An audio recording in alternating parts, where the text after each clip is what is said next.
Welcome to commerce multiverse. हम कर रहे हैं अपना कॉस्ट अकाउंटिंग का सब्जेक्ट। पिछली वीडियो में हमने देखा था एलिमेंट्स ऑफ कॉस्ट। तो अगर आप एलिमेंट ऑफ कॉस्ट समझ गए हैं तो आप इजीली जो है कॉस्ट शीट को भी समझ लेंगे।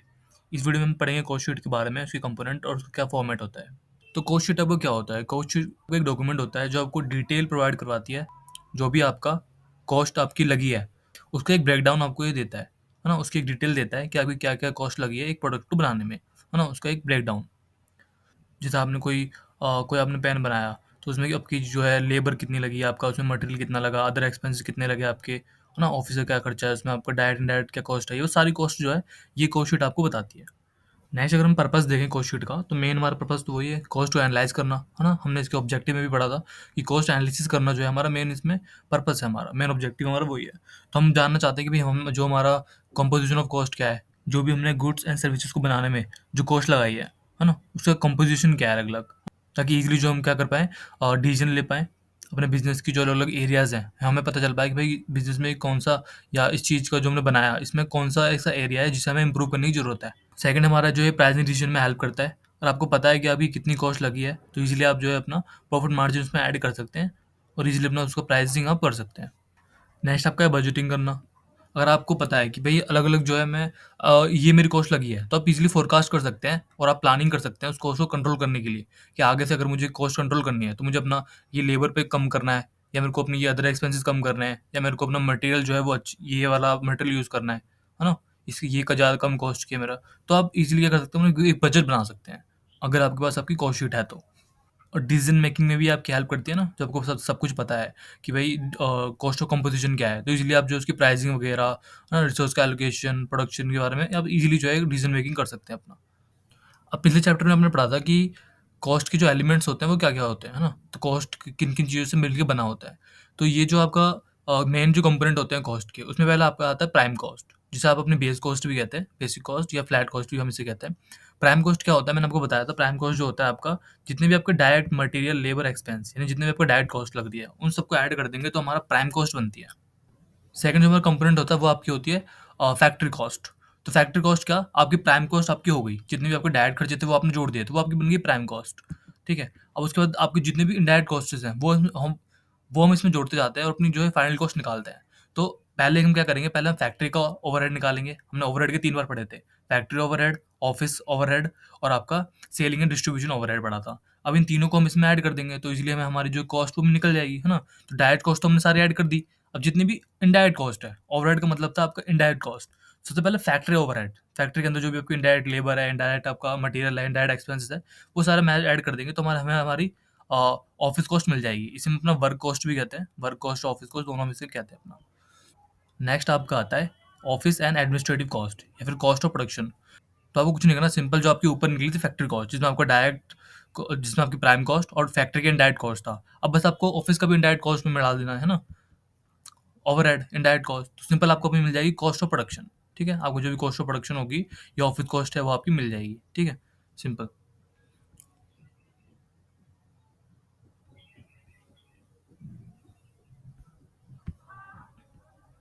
फिर आपकी आती है एंड में टोटल कॉस्ट। टोटल कॉस्ट में क्या, जो आपका कॉस्ट ऑफ गुड्स आपने सोल्ड किए हैं, ठीक है, उसमें आप क्या कर देंगे अपना, आप अपना सिंपल से उसमें सेलिंग, जो आपका सेलिंग एंड डिस्ट्रीब्यूटिंग ओवरहेड है ना, थर्ड टाइप का जो आपका ओवरहेड था, सेलिंग और डिस्ट्रीब्यूशन का जो आपका इनडायरेक्ट खर्चे हैं सारे, वो आप इसमें ऐड कर दोगे तो आपकी जो है कॉस्ट ऑफ सेल निकल के आ जाएगी। टोटल कॉस्ट भी हम इसे कहते हैं अपनी। नेक्स्ट हम बात करें फॉर्मेट ऑफ कॉस्ट शीट। तो बड़ा ही सिंपल फॉर्मेट है इसका। सबसे पहले हम क्या करेंगे, सबसे पहले हम अपने जितने भी डायरेक्ट कॉस्ट है उसको ऐड करेंगे, है ना। ये हमने ऊपर पढ़ा था। सबसे पहले हमें निकालनी होती है अपनी प्राइम कॉस्ट। प्राइम कॉस्ट निकालने के लिए क्या करेंगे, जितने भी डायरेक्ट खर्चे हैं वो सब जोड़ देंगे, है ना। उसमें सबसे पहले आपका आता है रॉ मटेरियल, क्योंकि सबसे पहले आप प्रोडक्शन स्टार्ट कर रहे हैं तो सबसे पहले रॉ मटेरियल ही लगेगा आपको, सबसे पहले रॉ मटेरियल ही चाहिए। तो सबसे पहले हम रॉ मटेरियल निकालते हैं अपना, रॉ मटेरियल कंज्यूम। तो उसके लिए हम क्या करेंगे, आपका ओपनिंग रॉ मटेरियल जो आपको पिछले साल का बचा होगा, वो आपने जो परचेज किया होगा वो आप ऐड कर देंगे। तो आपने जो परचेज़ किया है, मान लो आपने ₹1000 की कोई चीज़ परचेज़ करी है और ₹100 उसे लाने में लगा आपका, फ्रेट, चार्जिंग, किराया जो भी आपको लगा, तो वो भी तो आपका कॉस्ट ही हुआ ना। हम तो अपनी टोटल कॉस्ट जोड़ते हैं रॉ मटेरियल लाने में, तो टोटल कॉस्ट जो हमारी, हम तो पूरा कॉस्ट जोड़ेंगे अपना। तो जो भी अगर कोई लाने ले जाने में उससे खर्चा हो रहा है, तो वो भी आप इसमें ऐड कर देंगे अपना। ठीक है? फिर लेस कर देंगे आप अपना क्लोजिंग, जो आपका क्लोजिंग रॉ मटेरियल होगा, वो आप इसमें से क्लोज़ कर देंगे। जो आपका क्लोजिंग स्टॉक होगा आपका रॉ मटेरियल का, वो इसमें से लेस कर देंगे। अब क्या होता है, जब भी हम कुछ चीज़ कोई चीज़ बना रहे होते हैं तो उसमें से वेस्ट भी निकलता है ना। वेस्ट का मतलब मैं क्या कह रहा हूँ, मैं यहाँ पे स्क्रैप नहीं कह रहा, स्क्रैप अलग होता है आपका और वेस्ट आपका अलग है ना? वेस्ट आपका क्या हो गया, जैसे आपने, जैसे मान लीजिए आपकी कोई आइसक्रीम फैक्ट्री है आपकी, तो आइसक्रीम आइसक्रीम बनाने के लिए आपको मिल्क चाहिए, तो मिल्क जो है वो कंटेनर्स में आएगा, है ना? सिंपल आप क्या करते हो, बड़े-बड़े कंटेनर्स आते हैं मिल्क के आपके, उनमें आता है मिल्क। तो अब क्या करेंगे आप, उन मिल्क को, जो पैक्ड मिल्क है, जो पैक्ड आपके कंटेनर्स हैं, उन कंटेनर्स को आप क्या कर देंगे, अगर वो ऐसे कंटेनर है जैसे आपका स्टील के आते हैं, है ना? स्टील के कंटेनर्स आते हैं पैक वाले, जो एक बार ओपन हो गए वो किसी काम के नहीं होंगे। तो उनका वो जो आपके हैं उनको आप बेचोगे, जो कंटेनर्स हैं, जो आप कबाड़ी वाले को बेच दोगे आप, तो कबाड़ी वाले से भी तो कुछ आपको पैसे मिलेंगे ना, है ना? तो वो आप क्या करोगे, वो आप इसमें से लेस कर दोगे। ये वेस्ट की बात हो रही है ना? ये स्क्रैप नहीं हो रहा है, स्क्रैप आपका अलग होता है। स्क्रैप क्या होता है कि जब कोई चीज़ आप क्या कर रहे हो, आप प्रोडक्शन कर रहे हो किसी चीज़ का, प्रोडक्शन के बाद जो आपका बच जाता है, कुछ भी आपका थोड़ा-सा वेस्टेज वगैरह हो रही है, वो अगर आपका बच जाता है, वो आपका स्क्रैप होता है। वो आपका अलग होता है। वो इसमें नहीं आएगा आपका, वो आगे आपका जब प्रोडक्शन चल रहा होगा, उसके बाद वो आता है। अभी तो हम रॉ मटेरियल हम लाए हैं सिर्फ़, है ना? अभी तो प्रोडक्शन स्टार्ट ही नहीं हुआ आपका। तो जो भी आपकी सेल ऑफ वेस्ट होगा, है ना? जो भी आप चीज़ ला रहे हैं, उसमें पैकिंग वगैरह कुछ आपके कर्टन वगैरह हो गए, वो सब जो चीज़ें होती है, उनको आप क्या कर दोगे अपना, बेच दो कबाड़ वाले को, तो उससे कुछ आपको पैसे मिलेगा, तो वो आप इसमें से लेस कर दोगे अपना रॉ मटेरियल में से।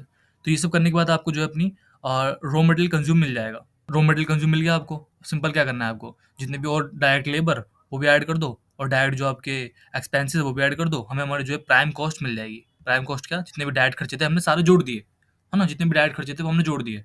अब हम क्या करेंगे नेक्स्ट, अपना जितने भी इनडायरेक्ट खर्चे हैं वो इसमें ऐड करेंगे, यानी कि ओवरहेड्स अब इसमें हम अपना ऐड करते चलेंगे। तो सारे जो ओवरहेड है, ओवरहेड की 3 कैटेगरी बताई थी मैंने आपको, ऑफ़िस का अलग है, फैक्ट्री का अलग है, और सेलिंग और डिस्ट्रीब्यूशन या आपका जो भी शोरूम वगैरह होता है, उनका अलग होता है। तो सबसे पहले हम क्या करेंगे, फैक्ट्री के जो भी आपके इनडायरेक्ट मटेरियल, लेबर एक्सपेंस होंगे, यानी कि फैक्ट्री ओवरहेड, वर्क ओवरहेड भी कहते हैं इसको हम, पहले हम अपना वो ऐड करते चलेंगे, ठीक है? पहले वो ऐड करेंगे, उसके बाद हम अपना क्या करेंगे, ऑफ़िस का ऐड करेंगे, और फिर अपना सेलिंग का जो ओवरहेड होगा वो ऐड करेंगे। तो पहले अगर हम फैक्ट्री ओवरहेड की बात करें, तो फैक्ट्री ओवरहेड का मतलब क्या हो गया? फैक्ट्री के इनडायरेक्ट खर्चे, है ना? फैक्ट्री का इनडायरेक्ट मटेरियल, फैक्ट्री का इनडायरेक्ट लेबर, फैक्ट्री के इनडायरेक्ट एक्सपेंसेस। अब ये क्या होते हैं, इनके एग्जांपल वगैरह जो है पिछली वीडियो में समझा चुका हूँ, आप वो देख सकते हैं। तो ये फैक्ट्री के सारे ओवरहेड हो गए, इनको हम जोड़ेंगे अपनी प्राइम कॉस्ट में, ठीक है? अब क्या हुआ, अब हम प्रोडक्शन कर रहे हैं, है ना? फैक्ट्री के अंदर तो प्रोडक्शन हो रहा है, तो अब प्रोडक्शन में अब जो वेस्ट हमारा बच जाता है ना? जैसे मान लो आप कुछ फर्नीचर बना रहे हैं, तो फर्नीचर के बाद आपका क्या बच जाता है, फर्नीचर के बाद आपका कुछ कोई आपके पीसेस बच जाते हैं, लकड़ी के कुछ आपके पीसेस बच जाते हैं, तो इन पीसेस को आप क्या करेंगे, आप बेच देंगे, है ना? जो भी आपका लोग खरीदते हैं ना लकड़ियों को, कोई-कोई जलाने के लिए भी खरीदता है, कोई उनसे छोटे क्राफ्ट की चीज़ें बनाते हैं, तो वो खरीद लेते हैं।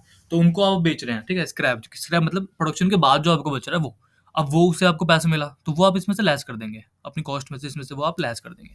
तो ये सब करने के बाद जो आपको मिलेगा, आपकी फैक्ट्री ओवरहेड को ऐड करने के बाद जो मिलता है, वो आपका हो जाता है ग्रॉस फैक्ट्री कॉस्ट या वर्क कॉस्ट, ठीक है? ग्रॉस है आपका। ग्रॉस क्यों है ये आपका? क्योंकि अभी आपका जो है कुछ ऐसा सामान भी तो होगा जो अभी बन रहा है ना? जो वर्क इन प्रोग्रेस है, जो भी बना नहीं है पूरा, जो भी बनने बाकी है अभी, उसमें हाफ जो है इसमें प्रोसेसिंग हो चुकी है, आधा भी बनना है वो बाकी है, तो वर्क इन प्रोग्रेस अभी आपका चल रहा है ना? तो इसमें अभी ओपनिंग को हम ऐड कर देंगे, क्लोजिंग को हम इसमें से लेस कर देंगे, है ना? तो ये अभी भी हमारा काम चल ही रहा है, फैक्ट्री के अंदर ही हो रहा होगा ये काम, इसलिए फैक्ट्री के अंदर ही आपका हो रहा है। तो इसको हमने क्या करा, ओपनिंग को हमने ऐड कर दिया, क्लोजिंग को हमने लेस कर दिया, हमें हमारी मिल जाती है नेट फैक्ट्री कॉस्ट या वर्क कॉस्ट, ठीक है? ये हमें नेट मिल चुकी है कि भैया इतना टोटल खर्चा हमारा फैक्ट्री का, टोटल अभी तक की जो खर्चा लगा है वो इतना लग चुका है, हमारा नेट फैक्ट्री कॉस्ट हमें हमारी मिल गई।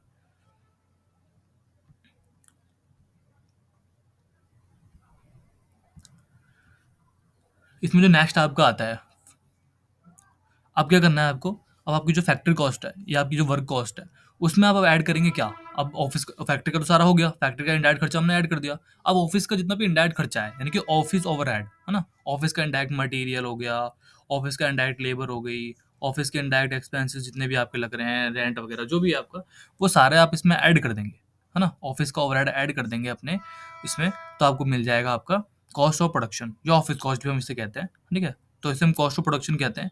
तो इसे कॉस्ट ऑफ प्रोडक्शन कह रहे हैं, इसके बाद जो होगा वो तो हमारा सेलिंग का काम है ना? और यहाँ तक हमारा टोटल अभी तक इसको प्रोड्यूस करने में जितना खर्चा आ चुका है वो सारा हमारा मिल चुका है। कॉस्ट ऑफ प्रोडक्शन हमारा आ गया, ऑफिस कॉस्ट तक हमारी मिलके आ गई। अब क्या होगा कि ऑफिस कॉस्ट हमारी जो आ चुकी है, तो कुछ सामान हमारा ऐसे भी तो होगा जो ऑलरेडी बन चुका है ना? वो फैक्ट्री में नहीं है, ऑलरेडी वो बन चुका है, हमारा बना हुआ रखा सामान है। तो अब वो भी हमारा क्या होगा, फिनिश गुड्स जिसे हम कहते हैं अपना, ना?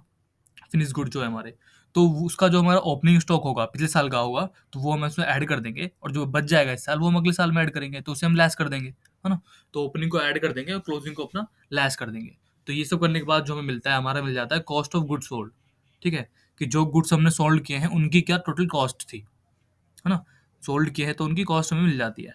ये करने के बाद हमें हमारी कॉस्ट ऑफ गुड्स सोल्ड मिल जाती है, या कॉस्ट ऑफ गुड्स, या फिर प्रोडक्शन की कॉस्ट मिल जाती है जो गुड्स हमारे सोल्ड हुए हैं उनकी।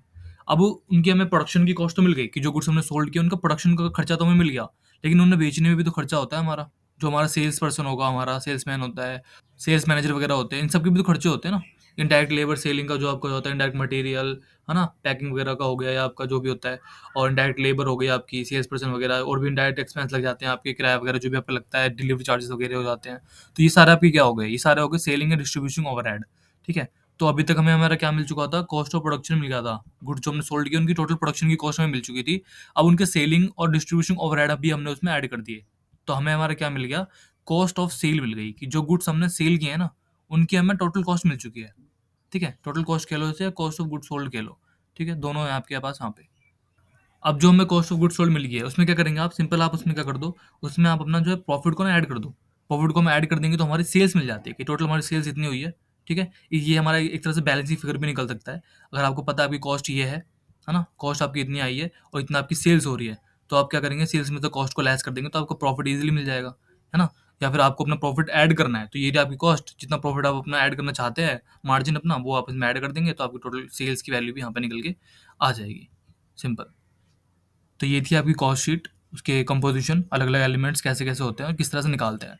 नेक्स्ट वीडियो में हम इसका एक प्रैक्टिकल क्वेश्चन करेंगे जिससे हमें थोड़ा समझ में आएगा और बेहतर तरीके से। Thank you for watching.